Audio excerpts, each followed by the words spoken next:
Hey, how y'all doing? So, Christy Allen here. Just doing a little video here, talking to myself really. Actually, I'm painting my fingernails because that's what you can do when you work from home. You could talk on the phone, you could talk on the video, you could talk on whatever, Skype, and paint your nails at the same time. So, actually, I need to put this on the charger. It's probably going to go dead soon. I need to do that. So today, I know I need to be looking at the camera, but it's my video, so I can do what I want to do. I'm going to dive into the topic of what would I do different? What would I do different? Knowing what I know now, what would I tell my newbie entrepreneur me, entrepreneur Christy? What should you have done differently? So I could sit here and say, I told you so, I told you so. No. But isn't that what we fear the most, is for people to say, I told you so. I told you you weren't going to do well. I told you you were going to fail. I told you that was stupid. I told you that was expensive. I told you it wasn't going to work. I don't care. I'm still going to do it.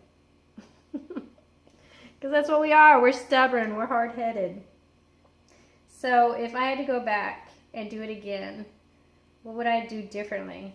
And that's kind of a tricky question, because I don't look at things that don't go right the first time. I don't look at those as failures. I look at those as motivation pieces to want to push harder and figure stuff out. It gives me more drive to find the way, the key, the magic solution, not magic, but the solution, the pieces that fit together, the puzzle pieces that will make it work. I love challenges like that. So I guess it's hard for me to really state it in a way of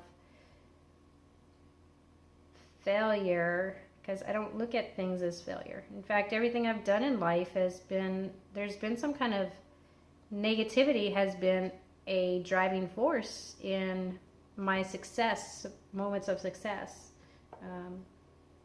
Even if you want to look at the fact of, having children, there's other people that I was involved with at some point that I thought maybe would be the person I should spend the rest of my life with. But had I done that and ended up with those people, I wouldn't have ended up with the children that I have now. And I love and adore my children.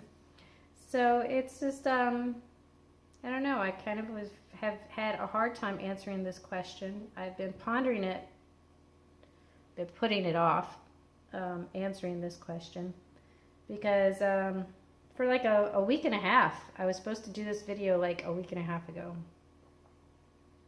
And I'm feeling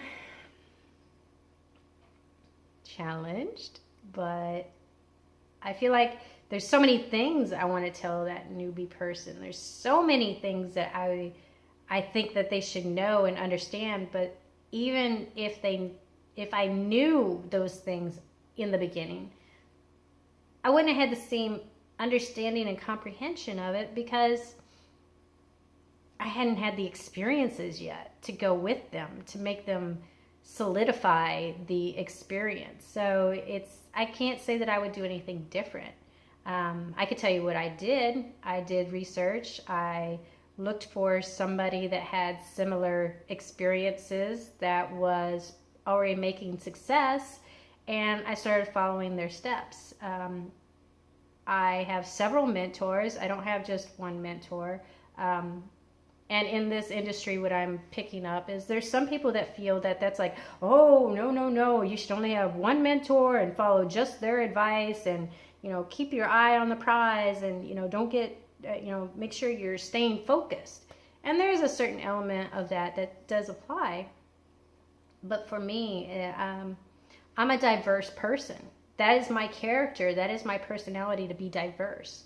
So to be so regimented and just following one person's advice and one person's way and structure and plan, that doesn't work for me.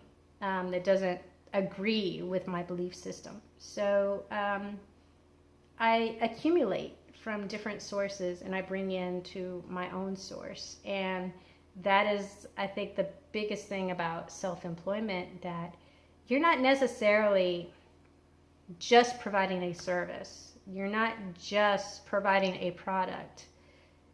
You're developing yourself. Your self-growth is part of the service that you're providing when you're dealing with self-employment. So you have to have a journey that is self-satisfying, because when nobody else, if nobody else wants to be on that journey, you still have to have your own gratification. And I think that's the biggest thing that I kind of missed in the beginning, was not understanding, breaking away from that traditional mindset of what a job brings to the table and developing that mindset of a self-employed entrepreneur. Means your lifestyle itself is the business. And your lifestyle, if you are living a fulfilled life, is going to produce the results that gets you to where you want to be. So yeah, I think that's the best advice I can give to anybody, is make sure that you're getting into something that is helping you with your own self-growth, because your self-growth is what essentially is going to make everything else blossom in your business. So there it is in a nutshell. And I'm going to get back to painting my other hand, because my left hand, I write with this hand, so it makes it harder because this hand is not as smooth. So this is going to have to take a little bit more focus. I don't think I'm going to be able to talk and paint at the same time. So if you want any more, I will be doing more little videos like this. You can always subscribe to my YouTube channel, and we've got an awesome women's group that I'm a part of that also is like provoking these little self-development and self-growth thoughts that helps me be more outgoing with the information that I am developing. So that women's group is called The Women's Connection, and if you're interested, just private message me and I'll give you the link. All right, y'all take care and continue to make your life a life worth filled with love and compassion in your heart. And I'll see you on the next video. Bye.